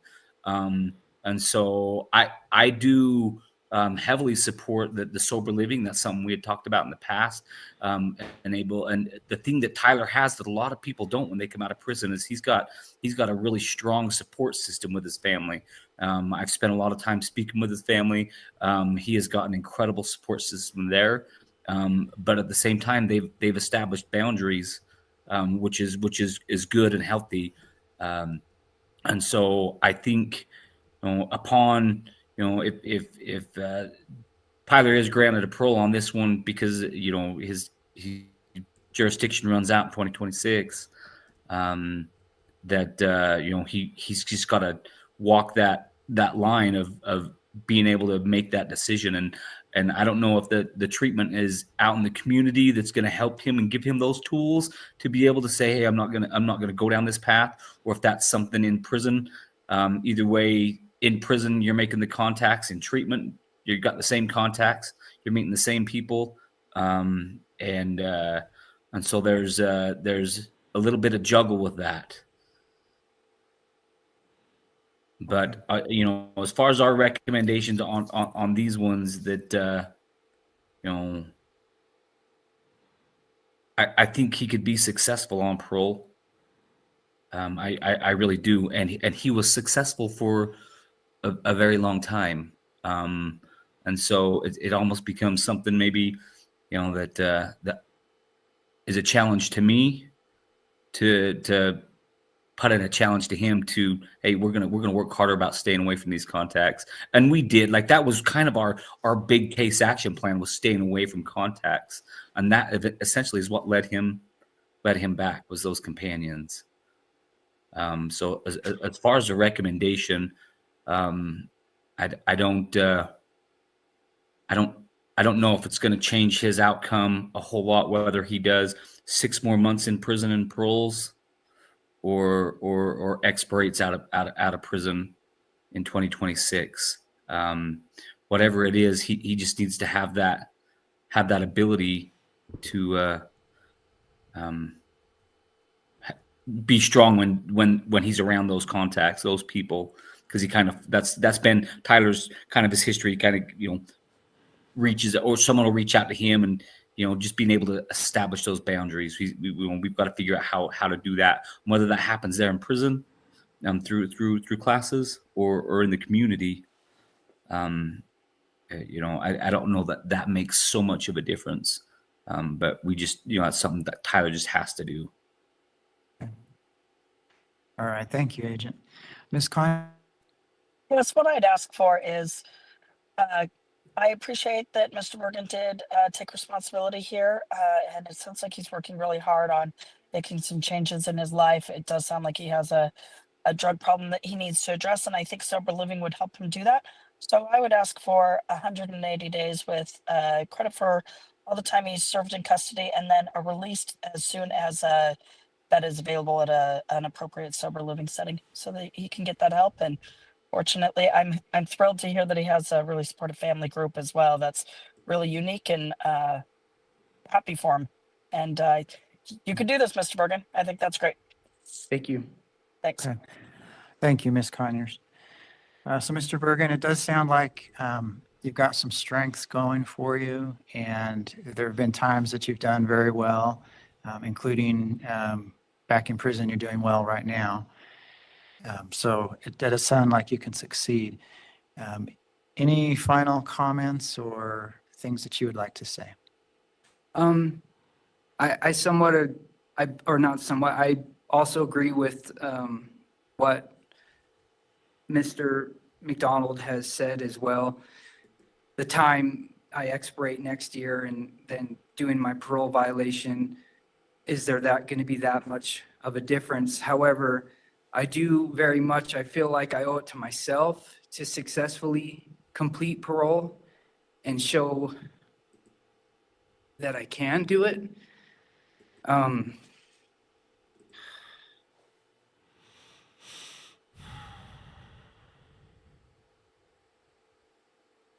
What do you guys think? For me, personally, I'll let this guy go opposed to the first dude that came in. That first That I guy was a can real do piece it of and I want to trash. do it. And it's been a long road. It's been very hard. A lot of tough life lessons, but as far as sober living, I actually have gone beyond that. It's actually going to be a 90-day inpatient treatment out there and then transitioning into sober living. I don't know if that would help the Board of Pardons as well as my AP&P agent feel about having me have another shot out on parole and showing that I can do it. I believe I can. I believe I will. However, I respect the board's decision no matter what, and I thank you. Okay. Thank you, Mr. Bergen. So I think you probably all know how we work. It'll take a few days or a week or so to make a decision. We'll post that on our website. We'll send you a copy in the mail, Mr. Bergen. Do you have any questions for me before we end? I don't, sir. Thank you. Okay. All right. Thank you. That concludes our hearing. Thank you.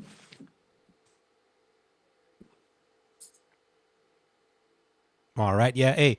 So, that's it. That was the end of this hearing here. They just cut it off. But, the other guy, man, he just kept on talking and he just wouldn't shut up. Like, shut up already. Like, let's go on to the next. I mean, you did what you did. You said what you said. And let the board of parole make their decision, which apparently they had already made before, up until the victim, reached out to them, and she was luckily able to get another hearing going. So I'm not sure if I haven't seen a case like that before, where the board take their date away, while hearing the victim. But we'll be finding out in the next few weeks or so. But man, you could definitely hear in their voice, they were terrified. I think the most what word am I looking for here? The one, probably the one I felt worse to hear was the young girl. When she was talking about her whole experience and whatnot, and you could hear it in her voice. She was definitely going through it. Reliving those moments, those traumatic moments that monster put them through. It wasn't just the mom. It was the mom and those two children there. They sounded like they're a little bit older now, and that's pretty I would say outrageous that he's up for parole. Just a few years in. He was sentenced in 2022. We're 2025 now, and he was sentenced 2 to 30 years. That doesn't even make any sense, sense to me, that he could be let out after such a short amount of time. He definitely needs to work on himself. He does need some professional help. And she had also mentioned that he was already going through therapy, when they met each other, and she was even going to some of those classes with him. So, surprising that she would have stuck it out that long, or even knowing, early on in the relationship that he had some issues. But, sometimes, love will make you do some things that you normally wouldn't do. Let me see some of these. Let me see some of the comments over here. Let me see. For those of you that jumped over from TikTok, I really appreciate you guys. I've been trying to get my numbers up on YouTube. It's a little bit hard, to draw people in. I do these streams normally Monday through Friday on a daily basis. from different states. Utah is probably one of the more popular ones. Connecticut. I normally start pretty early in the morning, so if you're like Pacific Standard Time, I normally start about 6 a.m. and then I go through through the afternoon. But some of the states, if you're interested in knowing what states I do, we do Utah, Connecticut, Iowa. What is this one here? Pennsylvania, Ohio, Vermont, Minnesota, Oregon. Oregon, I just got kicked out of last week. They kicked me out of a hearing. They said I was disrupting it. I'm not sure how they figured that out. We've done Illinois. Sometimes in the evenings, I'll do Pima County Court, which is in Arizona. I've done Louisiana in the past. Also Oklahoma. And in California, we were able to do the in-bank hearings, which happen once a month. And I think we have an in-bank hearing coming up next month. We do phone calls with incarcerated individuals. We do video visits. And it's just pretty much, assorted, different types of streams when it comes to, incarceration. And let me see some of these comments over here. We got, let me see, Felicia was laughing out loud. Honda wrote amen. Let me see what else we got here. Lugo writes he needs to stop talking. They want to release him, laughing out loud. Mama Bear, what's the website to follow to see if he gets out or not? So for that one, you would have to go to the Utah Board of Parole Hearings, and his name and his inmate number is located on this video. If you go to the description, you would just type that in, and it would give you an updated information on his status, whether he's on because right now I'm assuming that he's granted parole, but if it changes, then they'll go ahead and update it. I'm hoping that answers your question. And then let me see here. Honda writes, yeah, that was sad. Definitely 2 to 30 years.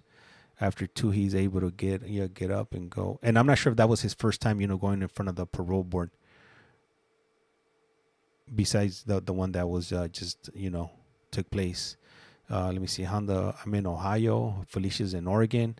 Got you. Let me see here. I'm in Utah. Lynn, I appreciate you streaming these. Highly appreciate it. I'm glad, there's some of you that are interested in watching these. If there wasn't a interest, then I wouldn't be doing them. But apparently there is. Felicia writes, do you show court hearings from Washington State? From Washington? No, the only state that I've done so far is what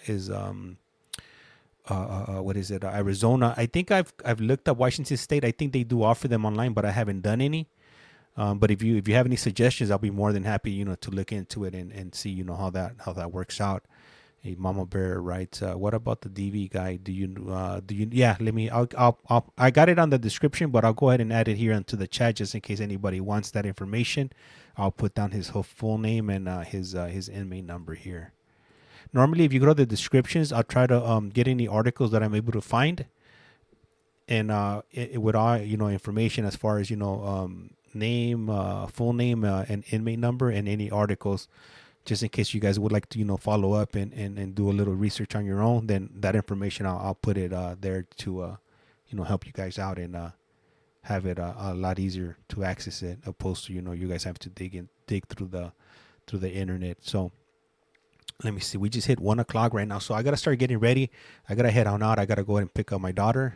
But let me see these last comments here. I was stabbed in my neck and the defendant only got 6 months. She was given a rider. Damn, that's crazy. In the neck, man. Luckily, hopefully you didn't lose any mobility, because when you think about getting injured on your neck, the first thing that comes to mind is, man, your spinal cord. If even nicking it could disconnect a lot of tendons and nerves and whatnot. Let me see here. Eleanor wrote, this has been so interesting from the UK. That's right. Hey man, I'm glad. I'm not sure how you guys found the stream, but I highly appreciate it. Whatever, the algorithm was pushing out. Highly appreciate it. Highly appreciate the algorithm. Let me see. Damn, man, that's tough. That's tough. But yeah, so it's getting a little bit later in the day for me right now. I gotta get ready to go pick up my daughter from school. She almost had got my heart and lung. Damn. Sheesh. Well, I'm glad you're still here. You know, luckily she didn't get you. But yeah. So, but I might be on later on. If not, then definitely look out in the morning. Set up your alerts and whatnot. And I do appreciate you guys for joining and subscribing. Highly appreciated. But I'm going to cut the stream. And like I said around here, life's like a candle. Once you blow it out, it's lights out. And with that, I am out. And check out my other content. We got tons and tons of content, whether it's on TikTok or YouTube. Hours of fun. Let me see. Eleanor wrote, "You popped up on my TikTok page." Hell yeah! I'm trying to make it big in the UK. And thank you for streaming. Hey, you're welcome. You're welcome. Just trying to do my part. Okay. See you tomorrow then. All right. You guys have a good one. All right.